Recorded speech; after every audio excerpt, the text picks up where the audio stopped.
Hello everyone, welcome you all at Resolution Study Point. Today we are going to discuss a very important topic, that is disconnection approach, and this topic is from unit 3rd of paper 2 organic chemistry specialization. Now the topic is disconnection approach. Topic of discussion is disconnection approach. Disconnection approach.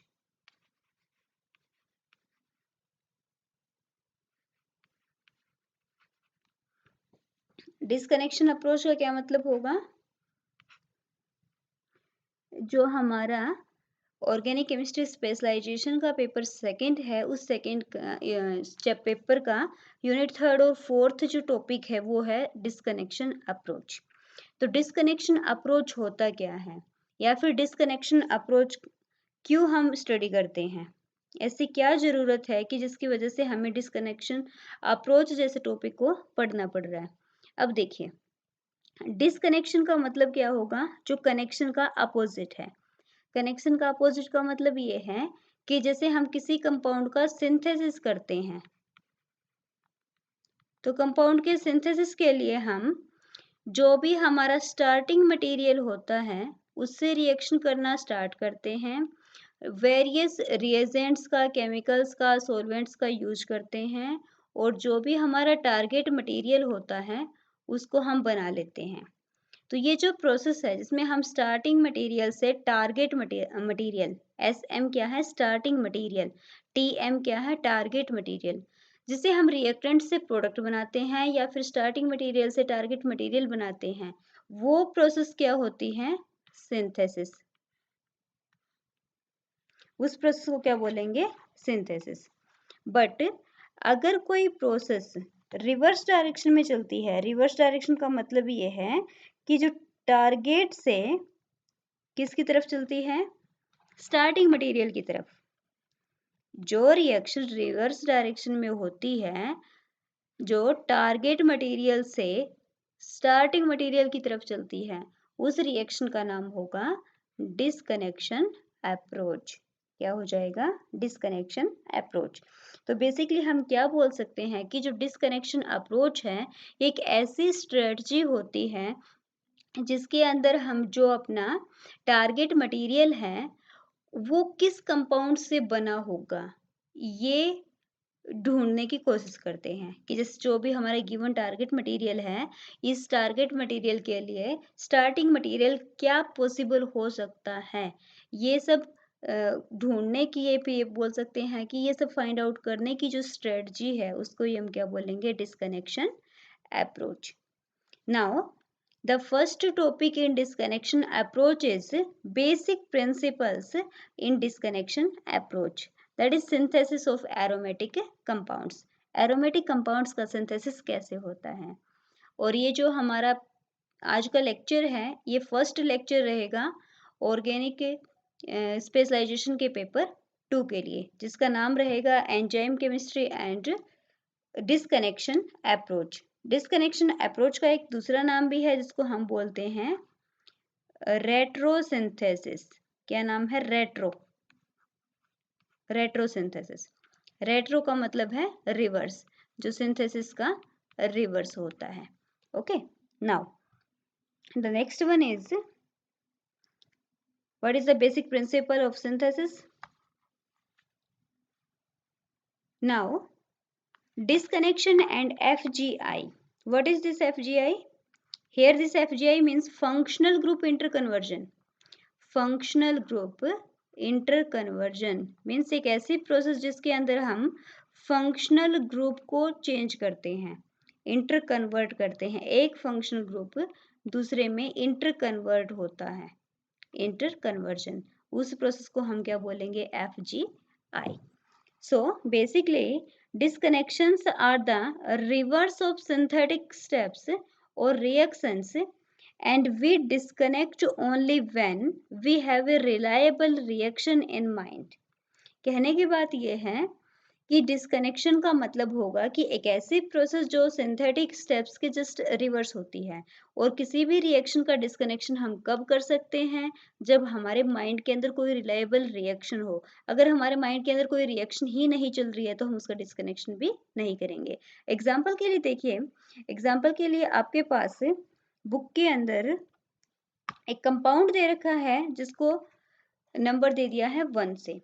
जो आपका compound first है, इस compound first का हमें, ये हमारा target material है। इसके लिए हमें कोशिश करनी है कि ये कंपाउंड किस स्टार्टिंग मटेरियल से बना होगा। इसका हम डिस्कनेक्शन करते जाएंगे और फाइनली हमें क्या मिलेगा, अपना जो भी कंपाउंड है वो मिल जाएगा। ठीक है, तो देखो क्या करते हैं। इसमें फर्स्टली हम क्या करेंगे, फर्स्ट प्रोसेस में हो सकता है कि जो एस्टर का बॉन्ड है CO और OET का, ये बॉन्ड ब्रेक हो सकता है। क्योंकि हमें पता है कि जो एस्टर का बॉन्ड होता है ये बॉन्ड वीक होता है, तो इजिली हम जो एस्टर का बॉन्ड है इसको ब्रेक कर देंगे। अब एस्टर का बॉन्ड ब्रेक हुआ है, साथ में कार्बन और ऑक्सीजन का बॉन्ड ब्रेक हुआ है, तो नाम क्या आ जाएगा, CO एस्टर। अब जो आपके डिस्कनेक्शन की जो प्रोसेस होती है उसको हम इस सिंबल से रिप्रेजेंट करते हैं। जैसे सिंथेसिस को हम सिंगल एरो से दिखाते हैं, बिल्कुल वैसे ही डिस्कनेक्शन को हम डबल एरो, सॉलिड एरो से हम इसको शो करते हैं। अब देखिए, जब आपको पता है कि एस्टर बनता कैसे है, एस्टर बनता है कार्बोक्सिलिक एसिड और अल्कोहल के रिएक्शन से। तो अगर एस्टर के बॉन्ड को ब्रेक करेंगे तो हमें क्या मिलेगा, कार्बोक्सिलिक एसिड और alcohol. So this is ethoxy group, so there is formation of ethanol. अब नेक्स्ट जो हमारा स्टेप होगा एनालिसिस का, उसमें क्या होगा कि अब देखो इथेनॉल तो हमारे पास लेबोरेटरी में अवेलेबल होता है, इसका तो हम फर्दर ब्रेकडाउन नहीं कर सकते। इसका मतलब ये है कि जो ये वाला फ्रेगमेंट्स बचा हुआ है, इसके अंदर हम ये देखेंगे कि कंपाउंड में से किस बॉन्ड को हम ब्रेक कर सकते हैं, या फिर इसके अंदर कोई और प्रोसेस हम यूज करेंगे। तो अब देखिए, कोई भी हमारे पास एक ऐसी प्रोसेस नहीं है जिसमें एरोमेटिक या फिर बेंजीन रिंग के ऊपर डायरेक्ट कार्बोक्सिलिक एसिड या फिर अमीन ग्रुप आ जाए।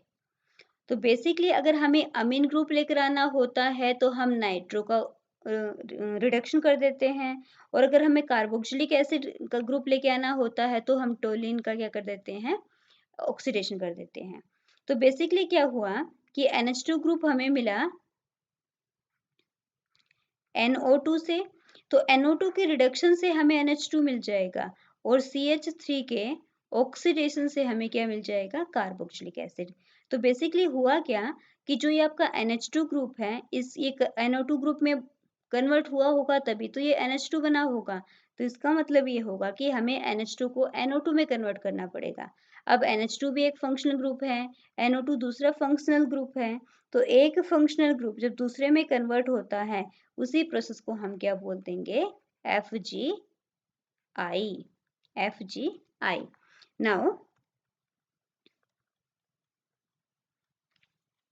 Now we should now like to disconnect either carboxylic or NH2 group from the aromatic ring, but we know no good reactions corresponding to these disconnections. So we have to do functional group interconversion to change this functional group into others which can be disconnected. तो हमने अभी यही तो discuss किया था कि NH2 और carboxylic acid की ऐसी कोई रिएक्शंस नहीं है जो डायरेक्ट एरोमेटिक रिंग के ऊपर आती है।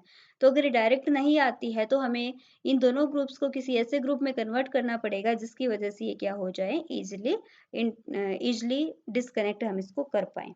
फॉर एग्जाम्पल देखिए, एनालिसिस में हमें समझ में आएगा, जैसे कि ये हमारे पास वही मटेरियल था जो फर्स्ट एनालिसिस में बना था। अब इसमें हम करते हैं FgI। FgI क्या है, फंक्शनल ग्रुप इंटरकन्वर्जन। और इस FgI की वजह से जो आपका NH2 ग्रुप है ये कन्वर्ट हो जाएगा नाइट्रो में। अगेन दोबारा से FgI करेंगे, जो कार्बोक्सिलिक ग्रुप था वो किस में कन्वर्ट हो जाएगा, मिथाइल ग्रुप में। ओके, अब हम ये जानते हैं कि अगर इस CN का डिस्कनेक्शन कर दें तो हमारे पास कंपाउंड जो बचेगा वो टोलिन होगा, और टोलिन हमारे पास लेबोरेटरी में अवेलेबल होता है। Now the third step of analysis is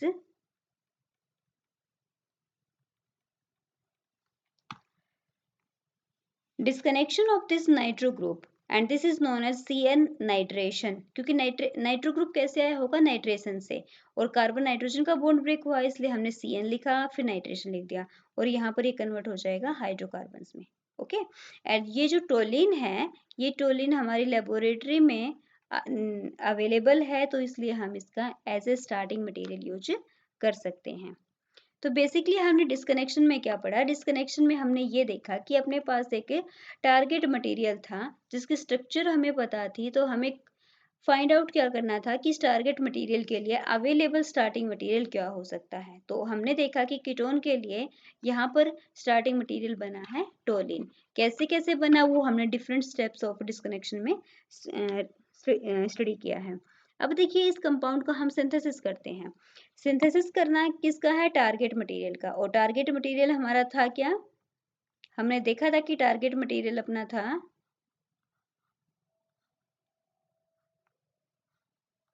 ये अपनी बेंजीन, इसके ऊपर अपना था NH2 ग्रुप, और यहाँ पर क्या था, एस्टर ग्रुप। ठीक है, अब ये जो अपना टारगेट मटेरियल है इसको हम बनाएंगे कैसे, क्योंकि हमने इसका जब डिस्कनेक्शन किया तो स्टार्टिंग मटेरियल हमें मिला है टोलिन, तो टोलिन का जब हम नाइट्रेशन करेंगे तो नाइट्रोटोलिन मिल जाएगा। अब नाइट्रेशन कैसे करते हैं, नाइट्रिक रिएजेंट्स की हेल्प से करते हैं, और नाइट्रेटिंग रिएजेंट क्या है, कंसनट्रेटेड नाइट्रिक एसिड और सल्फ्यूरिक एसिड का मिक्सचर। तो यहाँ से आपको पैरानाइट्रोटोलिन एज ए मेजर प्रोडक्ट मिलेगा, जिसकी हम ऑक्सीडेशन करेंगे KMnO4 के साथ, तो जो आपका टोलिन का मिथाइल ग्रुप है, ऐसा एरोमेटिक मिथाइल ग्रुप जिसके पास अल्फा हाइड्रोजन्स होते हैं, वो कन्वर्ट हो जाता है कार्बोक्सिलिक एसिड में। इस रिएक्शन का नाम होता है इटार्ड रिएक्शन।